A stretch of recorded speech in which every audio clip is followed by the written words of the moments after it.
Hello friends, स्वागत है आपका गुरु विद्या पर। और आज हम पढ़ रहे हैं जनरल नॉलेज क्वेश्चंस की ज्योग्राफी सीरीज, यानी कि भूगोल से संबंधित क्वेश्चंस। तो हम स्टार्ट करते हैं फर्स्ट क्वेश्चन से। मध्य रात्रि का सूर्य कहाँ दिखाई देता है? हमारे पास चार ऑप्शन है। अंटार्कटिक क्षेत्र में, आर्कटिक क्षेत्र में, नॉर्वे में, या फिर उपरोक्त सभी। हमारा आंसर क्या है? डी, उपरोक्त सभी। यानी कि इन तीनों जगहों पर दिखाई देता है क्या? मध्य रात्रि का सूर्य। ठीक है, आगे चलते हैं अब हम। उष्णकटिबंधीय घास के मैदान को किस रूप से जाना जाता है? तो किस रूप से जाना जाता है? बस चार ऑप्शन है। सवाना, लॉनोज, पंपास या फिर वेल्ड। और आंसर क्या है? ए, सवाना। लॉनोस न पंपास ना ही वेल्ड। कौन सा? सवाना के नाम से जाना जाता है उष्णकटिबंधीय घास के मैदान को। ठीक है, आगे चलते हैं अब हम। वह काल्पनिक रेखा जो पृथ्वी को दो भागों में बांटती है क्या कहलाती है? तो उसको क्या कहते हैं? बस चार ऑप्शन है।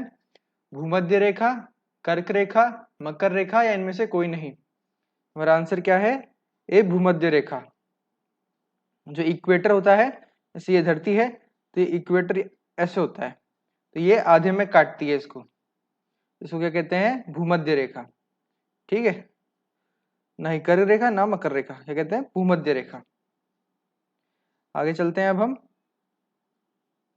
निम्नलिखित में से किसने पहली बार बताया कि पृथ्वी गोल है? तो पहली बार किसने बताया कि पृथ्वी गोल है? हमारे पास चार ऑप्शन है। एरिस्टोटल, कोपरनिकस, केपलर या फिर पाइथागोरस। और आंसर क्या है? ए, एरिस्टोटल। ना कोपरनिकस, ना केपलर, ना ही पाइथागोरस। किसने बताया? एरिस्टोटल ने। ठीक है, कि क्या पृथ्वी जो है वो है गोल। आगे चलते हैं अब हम। निम्नलिखित में से किसे पर्वतों का सागर कहा जाता है? तो पर्वतों का सागर किस जगह को कहा जाता है? हमारे चार ऑप्शन है। जापान, ब्रिटिश कोलंबिया, दक्षिण पूर्व एशिया या इनमें से कोई नहीं। और आंसर क्या है? B, British Columbia. ना जापान ना ही दक्षिण पूर्व एशिया, क्या? British Columbia. आगे चलते हैं अब हम। भारत में कौन सा परमाणु ऊर्जा स्टेशन पूरी तरह से स्वदेशी रूप से निर्मित है? जैसे कौन सा ऊर्जा स्टेशन है परमाणु? हमारे पास चार ऑप्शन है। कलपकम, नरोरा, रावतभाटा या फिर तारापुर। हमारा आंसर क्या है? कलपकम। ठीक है, न नरोरा, न रावतभाटा, न ही तारापुर। ठीक है, क्या है? कलपकम। आगे चलते हैं अब हम। हिमालय पर्वत श्रृंखला किसका उदाहरण है? तो जो हिमालय पर्वत श्रृंखला है वो किस चीज का उदाहरण है? अब चार ऑप्शन है। वलित पर्वत, ज्वालामुखी पर्वत, अवशिष्ट पर्वत या फिर ब्लैक पर्वत। और आंसर क्या है? ए, वलित पर्वत। ना ज्वालामुखी, ना अवशिष्ट, ना ही ब्लैक। कौन सा? वलित पर्वत का उदाहरण है ये। ठीक है, आगे चलते हैं अब हम। अंडमान द्वीप समूह और निकोबार द्वीप समूह एक दूसरे से किसके द्वारा अलग हैं? तो किस चीज के द्वारा अलग हैं एक दूसरे से? हमारे पास चार ऑप्शन है। 10 degree channel, great channel, Bengal की खाड़ी या फिर अंडमान सागर। हमारा आंसर क्या है?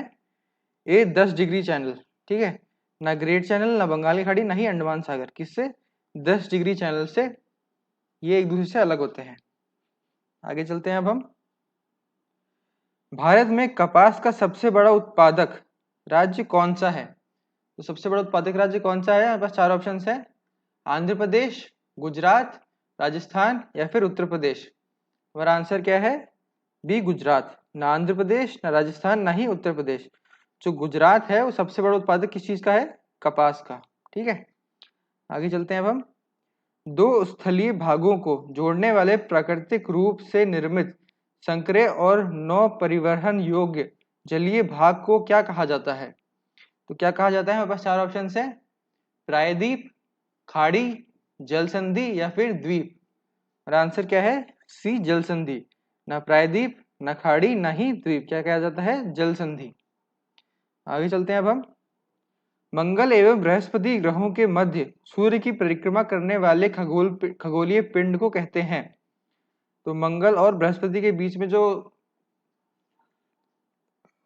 इन ग्रहों की परिक्रमा करते हैं उन खगोलीय पिंड को क्या कहते हैं? हमारे पास चार ऑप्शन है। धूमकेतु, उल्का पिंड, उल्का या फिर क्षुद्र ग्रह। हमारा आंसर क्या है? डी, क्षुद्र ग्रह। ना धूमकेतु, ना उल्का पिंड, ना ही उल्का। क्या कहा जाता है इनको? क्षुद्र ग्रह कहा जाता है। ठीक है, आगे चलते हैं अब हम। धुआंधार जलप्रपात किस नदी से निकलता है?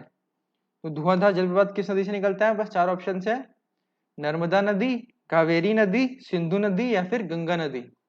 और आंसर क्या है? ये नर्मदा नदी, न कावेरी न सिंधु न गंगा, का नर्मदा नदी। ठीक है, आगे चलते हैं अब हम। यदि भारत की कर्क रेखा की जगह भूमध्य रेखा होती तो यहाँ की जलवायु पर क्या प्रभाव पड़ता? क्या प्रभाव पड़ता? हमारे पास 4 ऑप्शन है, अधिक ताप एवं कम वर्षा, अधिक ताप एवं अधिक वर्षा, कम ताप एवं अधिक वर्षा या फिर कम ताप एवं कम वर्षा। हमारा आंसर क्या है? अधिक ताप एवं अधिक वर्षा।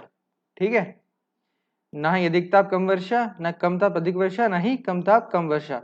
अगर ऐसा होता तो क्या होता? अधिक ताप होता और वर्षा भी अधिक होती। ठीक है, आगे चलते हैं अब हम। निम्नलिखित में से कहां पर दिन और रात एक समान होते हैं? तो कहां पर होते हैं दिन रात एक समान? हमारे पास 4 ऑप्शन है, प्रमुख, याम्योत्तर, अंटार्कटिका, भूमध्य रेखा या फिर ध्रुव। तो हमारा आंसर क्या है? सी, भूमध्य रेखा। ना प्रमुख याम्योत्तर, ना अंटार्कटिका, ना ही ध्रुव। कहाँ पे? भूमध्य रेखा की जगह पर होते हैं क्या? दिन रात एक समान। ठीक है, आगे चलते हैं अब हम। भारत का सबसे बड़ा ज्वारनद मुख किस नदी के मुहाने पर स्थित है?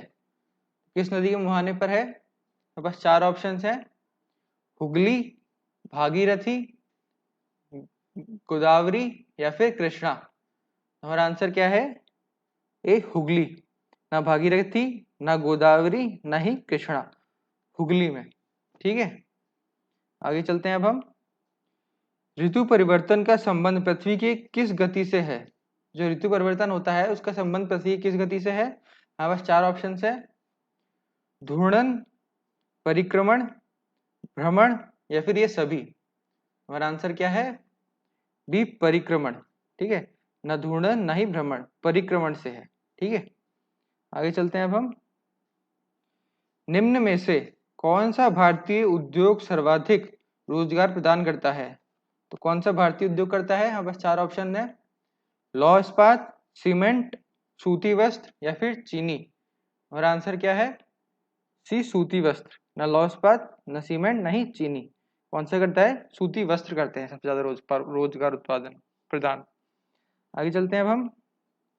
एंडीज पर्वत श्रेणी निम्नलिखित में से किस महाद्वीप में स्थित है? तो एंडीज कहाँ पर है? हमारे पास 4 ऑप्शन है, ऑस्ट्रेलिया, यूरोप, दक्षिण अमेरिका या फिर उत्तरी अमेरिका। और आंसर क्या है? सी, दक्षिण अमेरिका। ना ऑस्ट्रेलिया, ना यूरोप, ना ही उत्तरी अमेरिका, दक्षिण अमेरिका में है क्या? एंडीज पर्वत श्रेणी। आगे चलते हैं अब हम। भारत निम्नलिखित में से किस गोलार्ध में स्थित है? तो भारत किस गोलार्ध में स्थित है? हमारे पास 4 ऑप्शन है, उत्तरी और पूर्वी, दक्षिणी और पूर्वी, उत्तरी और पश्चिमी या फिर उत्तरी और दक्षिणी। हमारा आंसर क्या है? ए, उत्तरी और पूर्वी। ना दक्षिणी पूर्वी, ना उत्तरी पश्चिमी, ना ही उत्तरी दक्षिणी, उत्तरी पूर्वी गोलार्ध में स्थित है क्या? भारत। आगे चलते हैं हम इस वीडियो के लास्ट क्वेश्चन पर। विश्व में कोयले का सबसे ज्यादा उत्पादन करता है? तो विश्व में कोयले का सबसे ज्यादा उत्पादन कौन सा देश करता है? हमारे पास 4 ऑप्शन है, भारत, रूस, यूएसए या फिर चीन। और आंसर क्या है? डी, चीन। ना भारत, ना रूस, ना ही यूएसए, जो चीन है वो सबसे ज्यादा कोयले का उत्पादन करता है। ठीक है, तो इसी के साथ हमारे इस वीडियो के 20 क्वेश्चंस कंप्लीट होते हैं। उम्मीद है आपने कुछ नया सीखा होगा। अब हम मिलेंगे नेक्स्ट वीडियो में नए क्वेश्चंस के साथ। तब तक के लिए धन्यवाद।